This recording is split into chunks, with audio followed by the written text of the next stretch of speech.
I'm Emily Rushing. I'm with Introduce Yourself, and I have a bonus question for you. What does it mean to be human-centered in your world or in your life? So Emily? Hi, thank you. Great to see everyone. Thank you all for being here. Good morning. My name is Emily Rushing. I'm the Director of Data Strategy for Holland & Knight. Holland & Knight is a top 25 law firm, $2 billion plus in revenue, 4,500.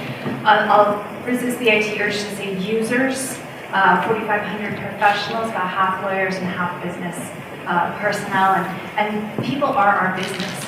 We joke that that's all we sell is time and minds.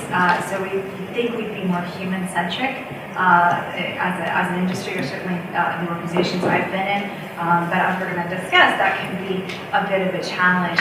Whose shoes do you put yourself in? How do you make sure you understand those shoes? Shoes that evolve over time. When we're talking about generational changes, you think you understand what a new associate is like, and that's different even just a couple of years into the current era. So human-centered should and could always be more empathetic and really embracing psychologically what a person's going through in terms of change, in terms of challenges, in terms of forms and opportunities as well.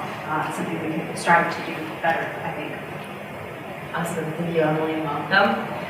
Next, we have Bill Fortwangler. If you would like to introduce yourself, and then also your piece about what does human-centered mean to you. Yeah, I'm Bill Fortwangler. I'm the CIO of Dollar Bank. I've been in Dollar Bank 8 years.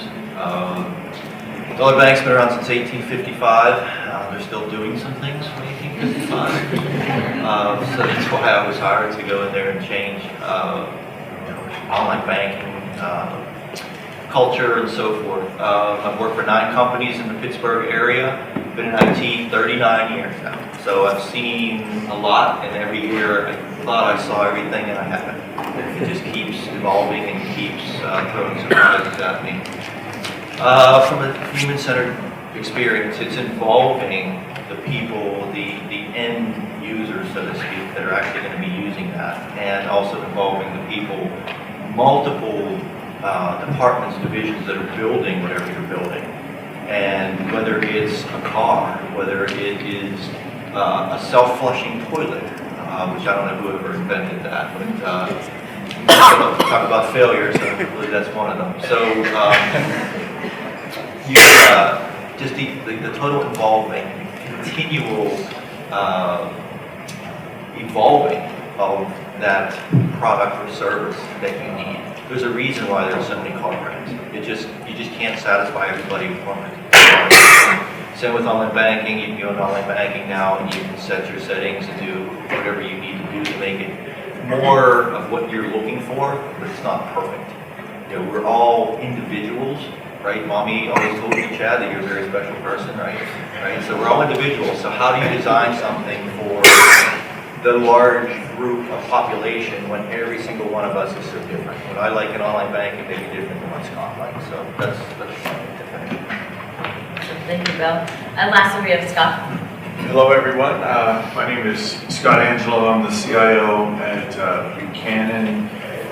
We're a mid-sized law firm, national law firm.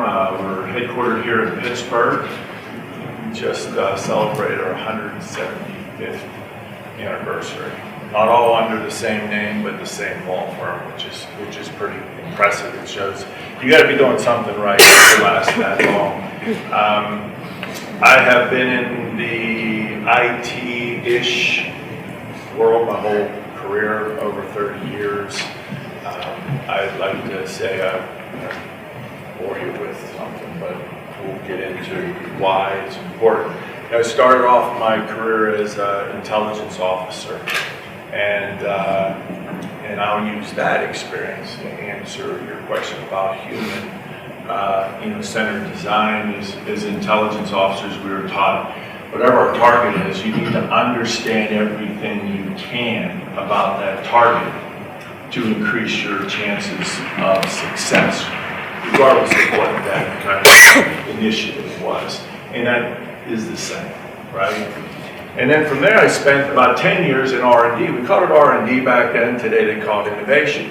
I was at NASA, and then I was at DARPA. And I learned a lot there about how to build solutions close with the stakeholders, another key component about what we're going to talk about today, so that you know, get highest chances for success. And then the next basic decade, I was in management consulting.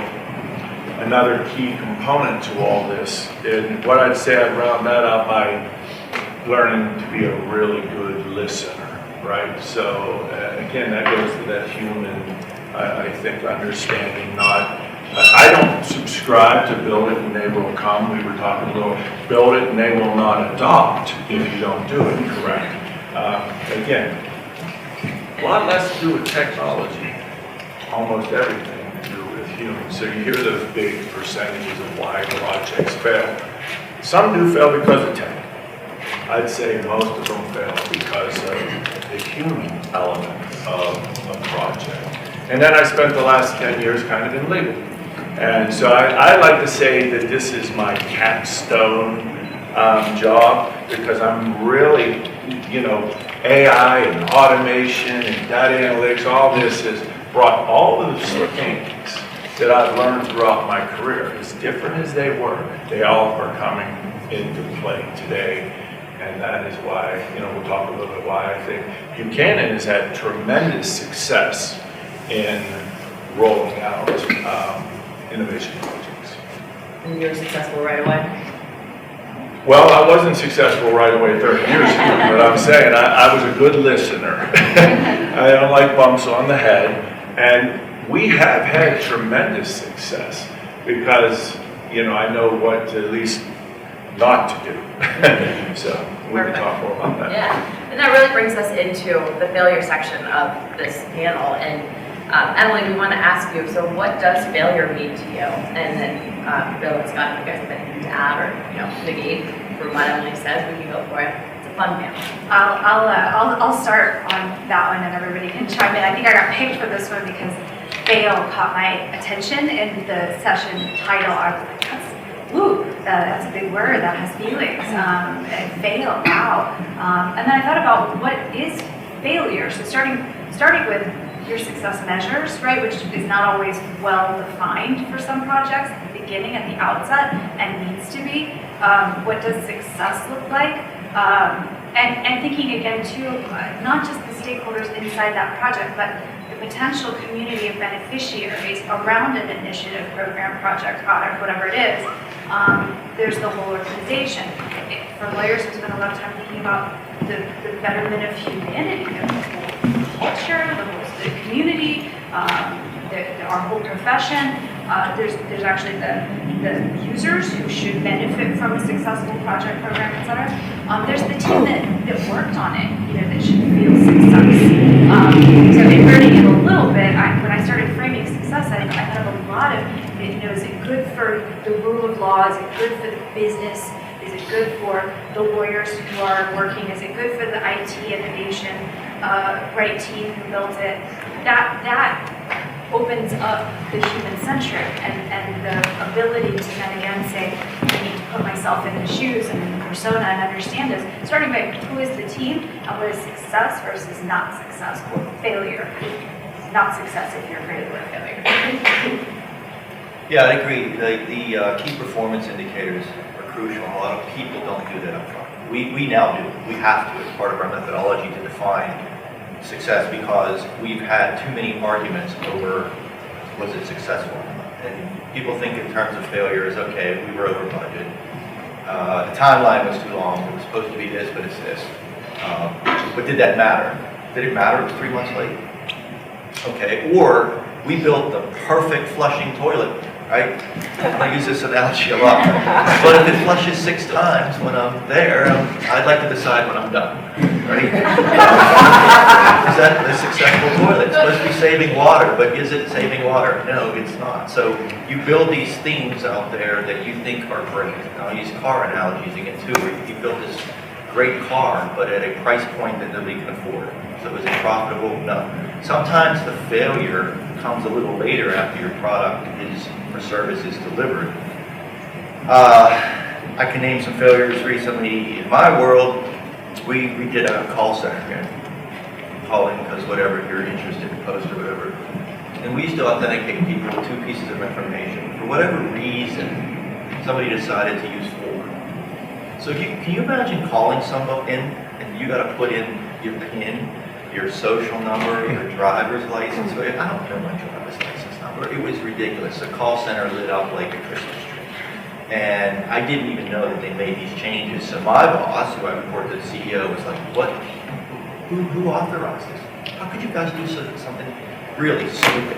And again, the human interaction piece of it was not encountered. So there are many of those where it's deemed a failure. Everything else that we did for that call center software was perfect, excellent. The queue managing and everything was great. It was going to the right agents, but it was deemed a failure because of that authentication item. So, scope is another one. Did we miss-scope or de-scope something to make a date, but that scope we took out and created a failure? Was a requirement miss that somebody just didn't think of. So there are multiple ways to find that, but again, you have to think in terms of time. Initial rollout might be great, 3-4 months later. But the other thing is, you can't be so afraid to fail. I was at one company once where we put the fear of God in people and the entrepreneurial spirit of anything new that they wanted to do. People they weren't opening their mouths. So we weren't trying new things. You should expect certain items and certain products and marketing to fail. That's called innovation, right? Or you release something and then you realize, what, we missed it by this much. We're gonna, version 2's coming out. It's gonna kill it. So you can't kill the entrepreneurial spirit. Expect some failure, but make sure you define your KPIs up front now with your project initiation of what your expected results should be, whether they're financial, whether they're customer satisfaction ratings, or whatever it may be. So, thanks. So I agree with everything that my colleagues have stated. I'd maybe just emphasize again maybe the time aspect of a project. So it was the right project, did all the right things, but it was the wrong time.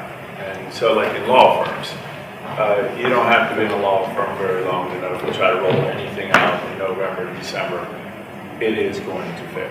Because they don't have the time, that is not on their top 10 things of priority. So again, it goes back to that human element, understanding, knowing your audience, knowing the culture, and probably most important, knowing the business. And Emily and I are the business involved.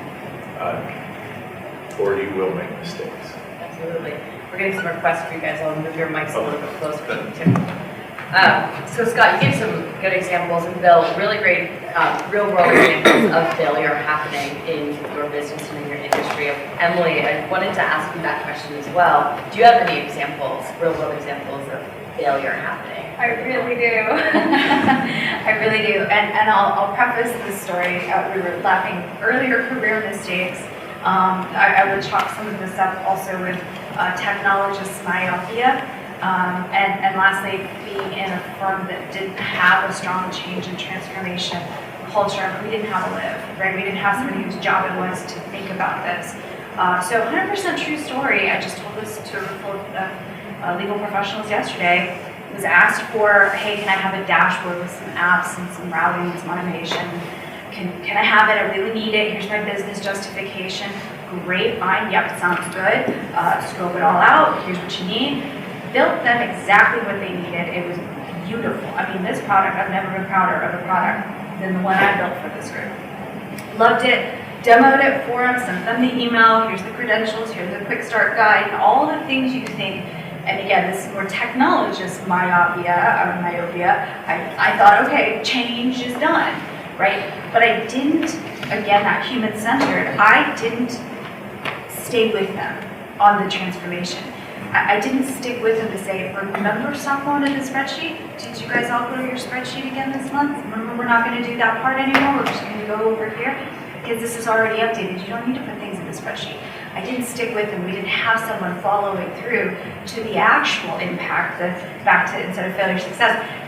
We needed to save that department some time. There's been a lot of time doing duplicative and redundant data entry. and they were having crossed wires and putting out reports that didn't agree with each other or with other departments, and it really caused a reputational damage, but a tremendous impact to the work they had on their plate and that they wanted to get to in terms of innovation. They couldn't do something new because it was all they could do to keep up with spreadsheets. So I did keep that in mind as we went through this product release, product launch, product deployment. I went, done, crossed it off my list, y'all have it, good luck. And I stopped, I left them at the most crucial part of their journey. So now, now we have our success measures, our outcomes documented, and now I have change and transformation from the pre-inception conceptual phase. I have that team involved to help technologists and product developers and data scientists who tend not to think this way, keep that front and center. How will we make sure that what we make turns into the change and the result and the positive impact or the reduction of harm and risk, whichever, whatever, that we've delivered that. Not a product, but the impact. So that's a true story. I put it out and went, and came back 6 months later, nobody had used the dashboard. Called the requester, the executive stakeholder. I thought you wanted this, I thought it was great, you told me you liked it, we did all the trainings. What happened? Oh, well, yeah, one person left and she kind of forgot to tell anybody else that joined, and yeah, we just kind of lost track of it. Yeah, sorry, was that a big deal for you? Well, I could have done something else, and it was a big deal in that it was a very big lesson, so thank you for that. And so in retrospect, you said you went back 6 months later. What would your timeline be to keep up with the adoption? I think it depends on the project. In this case, because this was a more financially oriented group, I probably should have checked in with them kind of 2 weeks, and then at the next month, hey, remember how we were going to change what we do, and we're going to adapt our work processes to utilize these new tools, and now it's the first of the month. What would we normally be doing right now? What are we going to do instead? And maybe do that for several months and identify a coach and champion within that group, help them with new hire training. That was another thing is, some people turned over and we forgot to tell the new guys how to do this. And so half of our departments never even heard of it. They weren't here when you launched it. So that continual onboarding, that continual process improvement, but really someone from the product team should have stayed with them for several months into that. Not all day, every day, but hey, we're still here, we're still with you on this journey, we're arm in arm, helping you out. It would have also probably improved the product because in real time I would have been getting better feedback from, I like this button, but it's too small, all that good stuff. I wasn't hearing any of that because I wasn't with them as they started to actually utilize the tool. Thank you. As you guys can probably guess, we're going to flip this conversation on its head at some point and start talking about success and what that looks like. If we talked about failure the whole time, I don't think we would get a lot out of it. But I want to open up to all of you. Questions for the panel around their times of failure, around anything that you've heard so far. Now's our time to drill them, asking those questions about when you failed. Any questions from the audience? Well, just interesting, on those failures, it doesn't sound like it was a technology oversight or even a technology error, that it was just sort of the human element of not, going through all the way, and just kind of that decision-making process, but nothing was necessarily broken out in technology. Yeah, I'd agree with Scott when he mentioned that most of the failures I've been associated with, it's not a technology. I mean, even the implementation of a world-class product. I've been in companies where the implementation was wrong, and everybody starts bashing the product. Oh, what a piece of, and you want to do an upgrade, and they're like, oh, why don't we get rid of it instead? I'm like, well, when I do my research and Infotech and Forrester or whoever has it rated so high, why are we failing with it? So yeah, I would say that. And again, business processes, and that's where coming from Dollar Bank. We've changed a ton of technology, and we've made sure that we're not implementing the same bad business process. For example, we still fax things, and then I hear that, well, our customers like to fax stuff. No, they don't. They want to fax. They want to fax right to their email. They don't want a piece of paper. There's security issues around faxing. So the business processes have to be transformed into when you implement new technology. So we purposely waited on implementing new technology until those business processes were changed. So yeah, I would totally agree with that. I'm trying to think of a technology fail, that the technology itself is just so buggy or, that I'm having trouble. I'm sure if I think I'll come up with something, but it's not at the top of my mind. Scott, or Emily, anything to add? I don't have anything to add on the failure side. I will add, I was in another conference yesterday and a CTO said, I used to say 3 things people versus technology. And technology, I think most technologists would agree, is not that it's nothing, but it's the littlest, the least, and the last, right? If you haven't worked on people and process, none of the technology matters. And it's not an afterthought, but it's the littlest and the least and the last of those 3. But I thought she made an interesting comment. She's added a 4th, and that's data. And I would add to that, not only data in the sense that we're probably all encountering data quality and data ingestion for Gen AI and data use cases and data analytics. We're, again, technologists are thinking about data in that framework. But I would add to that, your engagement data, your user data. Do you understand to whom this service, product, program is being delivered? Do you really know, or are you making all kinds of assumptions? And have you gathered enough behavioral data, persona data, demographic data to really tailor what you're offering to who it is? If I can just add to that, because I think that's a very, very important part that I will speak for myself, that often IT folks fail, and that is measurement. Post-production measurement. It is so critical. And if you don't do it, a project could fail post-production. So what is it that you want to measure their utilization, right? Are they actually using it? And if you do that, you can be proactive, because let's just say you're not seeing the utilization that you were expecting. You can be proactive, because that data can tell you potentially why. And so you can go out to those users and you can interview, you can talk again, and then you modify. Because another key component for at least our approach is MVPs. And so that post-production measurement is so key to, all right, we're going to iterate. What are the next, what was, I'm big into theory of constraints. If you've read that book, The Goal, if you haven't, I highly recommend it. Understanding what those potential constraints are up front and work them. So I think that's all post-production measurement, and that's critical. And there was a time I didn't even consider that a part of the change management, but it is. Absolutely. I think I saw another hand over here. Answers. Okay, perfect. Thank you, Casey. Yeah. This question comes from like about my previous experience doing this type of work with banks. So the question's for you, but I'm curious about everybody's experience about this when we think about constraints. Is that going into a highly regulated industry where you're doing this type of human-centered design work? I often found that a lot of the times, like the insights or the work that we were doing was like, well, you have so many guardrails in place that like you actually don't know what your customer wants, because like you actually cannot contact them because of whatever regulations there are or guardrails that are in the bank. So then we're making design decisions based on assumptions about what they want rather than what they do want. So just curious, from like all of your in kind of these highly regulated maybe industries or from a banking perspective, have there been like guardrails that you've had to get around to be able to get to the source? Because sometimes not being able to get to the source is what gets in the way of that. Yeah, and definitely, and keeping up with the regulations also. Like, for example, for whatever reason, the guy that works for me, his daughter overdrafts her account all the time. She's overdraft protection, but every time she overdrafts, she gets a letter in the mail. And I heard it, I said, why?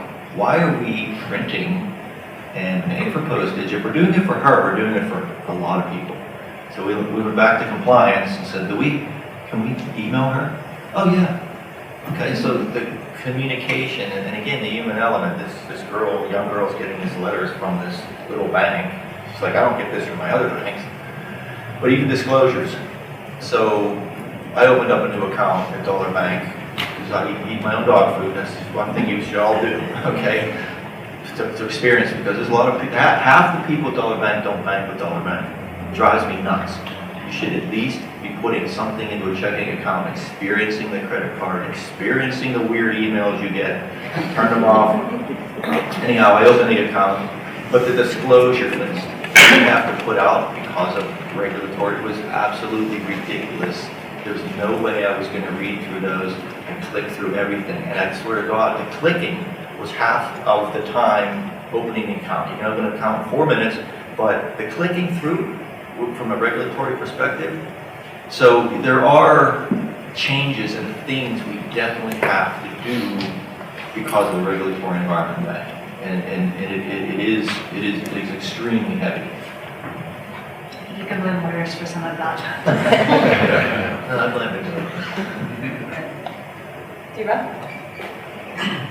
So this is more of a question for you personally and the positions you're in.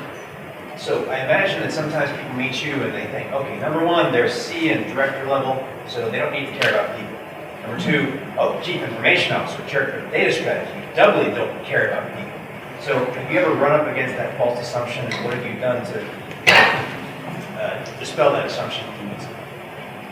Well, I would, if I can, I would say that's totally incorrect. I think, I remember when I went from being a very technical person, and I did my transition, I was at NASA, and I knew that I wanted to get into management, and I wanted to get into leadership, and some of my mentors said, this means you are going to have to get to be much better with the human aspect. So I would say the higher you go, the less technical you need to be. You need to focus on all these other human elements so that projects, you're doing the right projects at the right time, at the right cost, and they are delivering valuable outcomes. So I would say, I don't know, I'd be curious, and that didn't come up when we were planning, but it's a great point. It's a great question, and it's absolutely false. At our levels, you are being watched every minute by everyone, not just my peers and my boss, but my staff. So I have to be there for them constantly. I mean, if I walk down the hall the wrong way with if I just came from a really nasty meeting, they notice that. What's wrong with Bill today? So you have to be present and aware all of the time, and that drives me nuts sometimes. Because some days I just want to be slam my door shut, and something just happened that I have no control over. The end customer too, not just internally. I'll give you an example. We're a small bank. Compared to I'll give you an example. We're the largest mutual bank in the country, which is a private bank. But we're at 11.5 billion in assets. PNC's like 380, 390. So we're small, 1,500 employees. But I'm at a Steeler game about 4 years ago. Customer finds me on LinkedIn. Okay, CIO Dollar Bank. I'm at the Steeler game and I'm watching. All of a sudden, this guy starts complaining. What I really want to say. Complaining about his accounts and why something's messed up and everything. So I'm thinking, okay, I gotta address this with him. First off, I don't know if he's a private wealth customer. I don't know, but regardless, he's unhappy. I have to respond in kind and nice and deal with that. So no, I can't hide from that because I'm sure and he's not a nice guy. Not a nice guy. Very, I wanted to meet him somewhere, but it's very inaccurate. We have to care. And in a small company like mine, we are all challenged and charged with getting customers. I'm charged with getting my employees to use Dollar Bank, to getting my mommy to convert from PNC to Dollar Bank. So it's not. I think we saw one more question in the hands. Yeah, how are you measuring the human element? I think that's a lot of the conversation for us and regulation issues, but how do you also do that without exhausting the human element with another survey? Yes, exactly. We do the surveys after calls. We do internal surveys from IT service desk. I'm responsible for the IT service desk, so we do the surveys there. We also have net promoter scores outside companies. We have focus groups that marketing runs that determine improvements on app. We use the app ratings from Apple and so forth. So there's a combination of everything. I think the focus groups are very valuable in determining what do people really want in their banking account. Because I had an argument with a peer of mine that I always argue with. Our online banking app used to have card control outside of it. I'd have to go into a different app to turn my credit card or debit card off, or set the alerts. Pretty ridiculous, right? So we were gonna throw it into there, and he starts, well, some people might like that, you know, they might really like that it's separated. I couldn't think of a reason for it. If anyone here has a reason, see me after and let me know, but regardless, we integrated it into, I said, I want to get into one thing, take 2 clicks, my card's off. I don't want to have to log into something else. So the combination of focus groups, net promoter scores from outside firms, our surveys, which it is, right? Everybody's surveyed out the door. You can't do anything anymore with getting a please, right? You buy something online, you buy a new sweater, how do we do? Okay, I'll let you know in 6 months if there's a hole in it or whatever, but they want the immediate feedback. And sometimes immediate surveys aren't really good. I think that's a really great example and really great questions, like I planned to do in the audience, but I did not. And great example, Bill, of external facing, satisfaction scores and, ensuring that post-implementation it went well. But I feel like with Scott and with Emily, you guys are really mostly dealing with internal stakeholders. I mean, you might be asking a client, how was your billing experience? But probably not. You're going to take their check and keep moving. So I guess in your world, what does it look like to measure success internally on internal initiatives? I have something to add to all of the kind of known measures and metrics and methods, and Scott can probably back this up. Two things actually.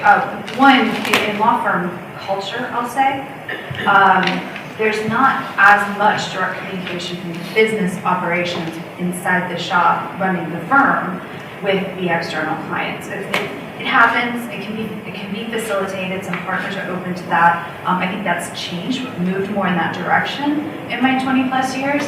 That there are a lot of barriers and guardrails to, you can't just call my client. I mean, that's my relationship. That's a big relationship. I've worked over my partnership career to develop this one client. So that's interesting because sometimes that's a bit of a black box. We make a lot of assumptions. Sorry, whoever said that. We make a lot of assumptions. Clients want, clients expect. How do you know?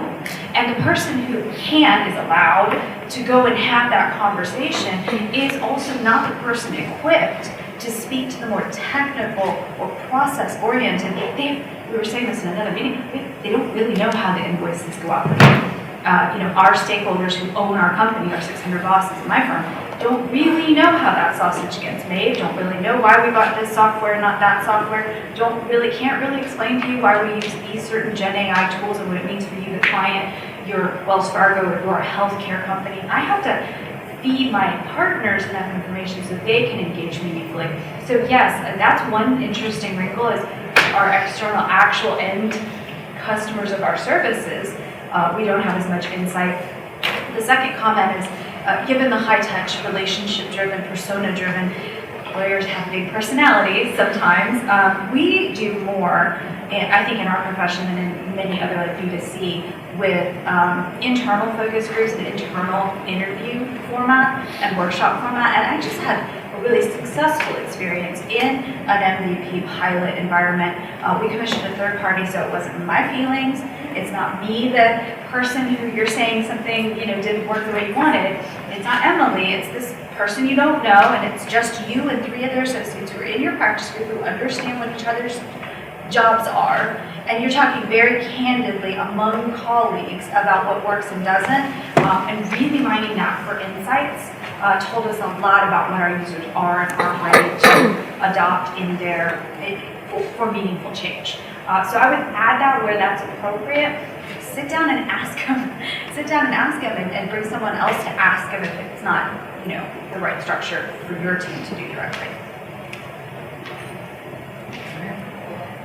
So, any more questions? Go ahead. As far as enrollment, how do you balance the pace of innovation with meeting your team, like where they're at? just a quick little anecdote. When I moved to Pennsylvania, I needed to update my registration, and the DMV would only accept requests via fax. And my lender would only accept requests via lender, and the two that was not conducive, and the only way that I could fix that situation was by trading in my car at a dealership. I finally gave out after months, and I was like, aren't we using computers or tech? Like, my world is tech, like, we're not, you guys are talking fax and letter. But so I feel like we come up, and you guys are in more traditional spaces like banking and legal, like, there's the pace of innovation and what we see happening, but then there's the actual reality of that people are living. Like, how do you navigate that and keep the human element? It's a great question, and it's worth repeating so everyone can hear it. The question was, how do you balance the speed of innovation with meeting people where they are, and meeting the industry with where it's at? I'll take it first. So sometimes, for example, when I got to Dover Bank, we had a mobile banking app that IT wrote. It was down every week. And in my world previously, I worked for a financial services company that serviced hundreds of banks. That was just not acceptable. And I was on a call once, and they were like laughing on the priority one call about it. And I just, hey, our customers can't log in right now, which is a pretty bad experience when you're trying to pay a bill or see a balance or send somebody money. So they wanted to rewrite the app. Our business wanted an outsourced app. I brought in a third party that I supposed to be unbiased, but I knew where it would end up. In that, why you little piddly dollar bank are going to write your own mobile app? So we ended up doing what the third party recommended. So my point to all that is sometimes you have to get an unbiased outside party to influence that change that needs to take place, because most of my struggles with dollar, once I got the technology team humming and so forth, which took about 2 years, it's been the pace of change that the business can or wants to do. Even the way we do commercial lending. Our commercial lending is basically, let's go to lunch, I'm going to take you golfing, and then you're going to sign a bunch of paper in person. You're not going to fill out an application online, you're not going to loan originate online, we're going to wine and dine you, take you to hockey games and everything. So getting them to change that mindset into more automated systems takes outside influence sometimes, because they can prove that, well, we're successful. Commercial business is growing, but it's not growing at the pace it should or can be. So, yeah, my problems are mostly with getting organizational change management in the business domains than the IT side. So I'm not sure this is 100% aligned with the question, but your example resonated with me. And I think it's not so much about keeping up with the pace, but if you don't do things like process re-engineering, go back to what Liv is an expert at, and that's human-centered design, you'll have those issues. So I say, like, there's cognitive bias, right? So those people that designed that, they were predisposed to an old way. And there was cognitive bias. And so what we do when an idea comes into us, first thing we do is we map the workflow, as is workflow. And in that, you'll be surprised how much cognitive bias you'll eliminate, how much predisposition of what can or can't be done. And then you start to iterate on that. And that's a great start. And that's what allows momentum to really start to take shape so that you can try to keep up with pace, because that's difficult. But doing these things, doing them systematically, will allow you to eliminate those kind of issues, even the one that Bill mentioned. right? And be able to try to keep up with the pace of all these great ideas. So we have a little under 10 minutes left, and you guys have beautifully transitioned us into the success part of the conversation. We talked a lot about what success looks like, or measuring success looks like at the end of a project, but in all of your opinions, this would be our last question. What does success look like at the top of a project? What measures are you putting in place at the beginning to ensure success? Emily, you have a very formal process.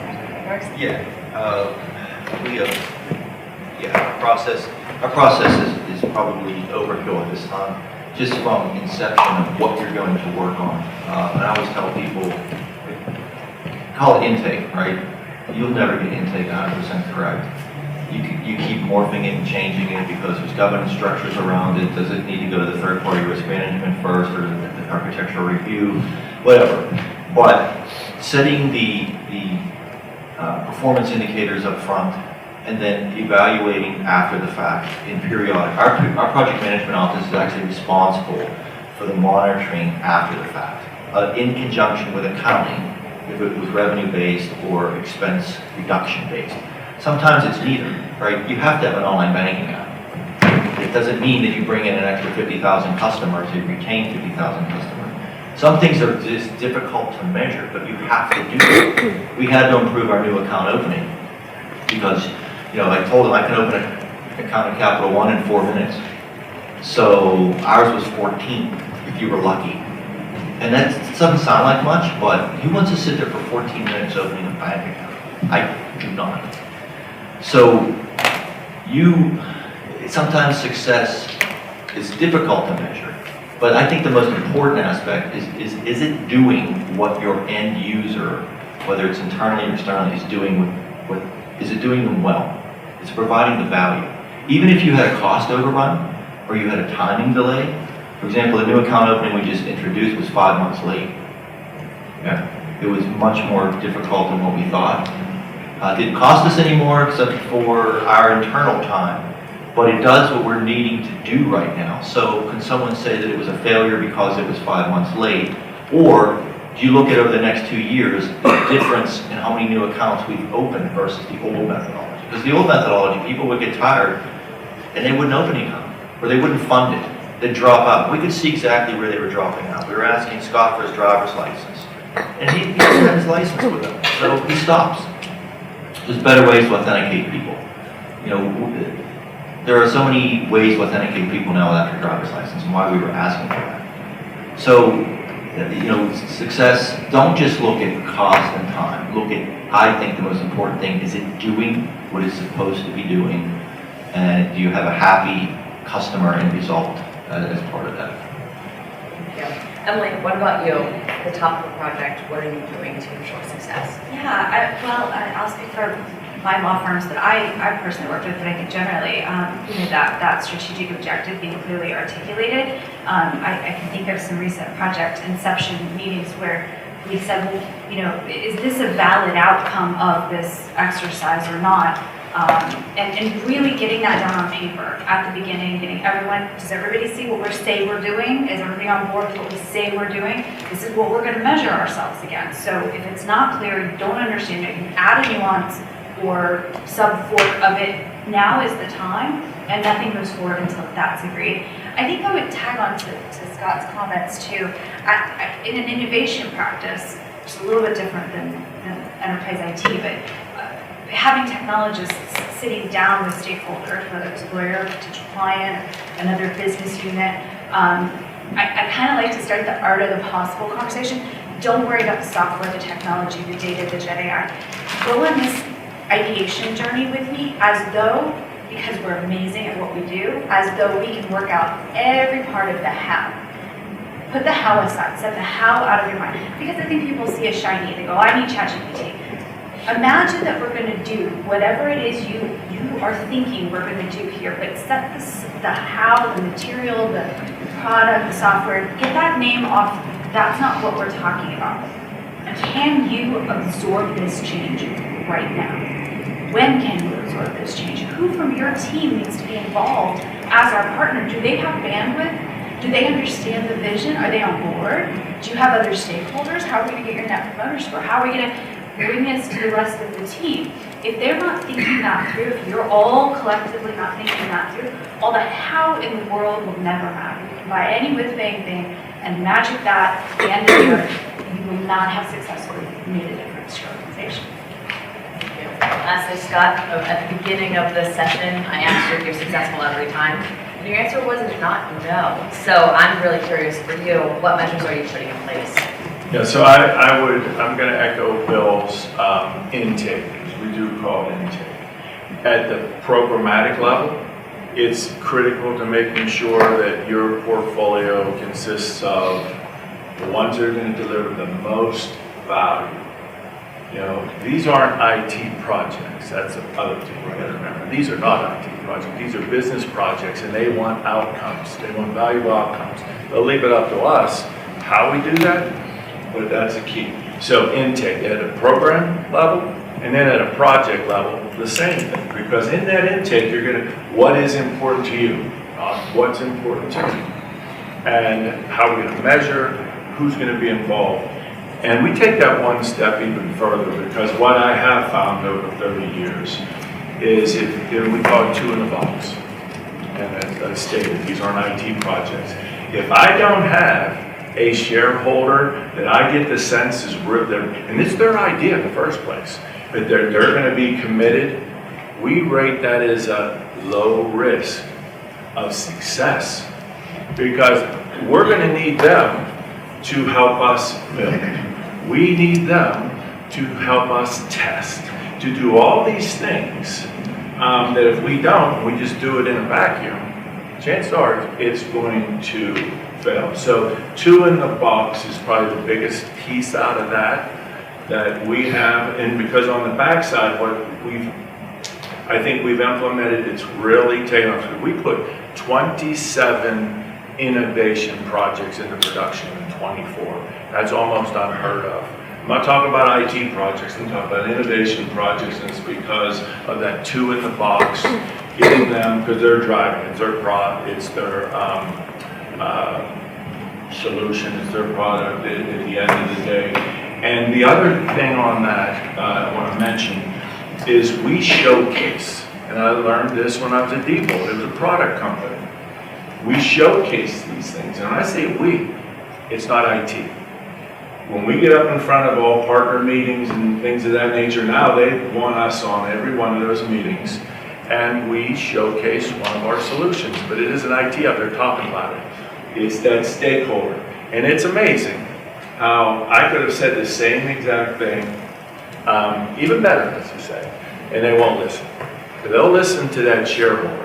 And that's what has been a big part of our success, is leveraging that two in the box that we establish up front in the intake process, and then that carries through the whole program. Well, we are right on time. On behalf of my team, the human-centered design team, you guys are all such champions of human-centered design, so thank you. But also just on behalf of people who are users, you guys care about what our experiences are, so kudos to this team, and thank you all. Thanks for being here.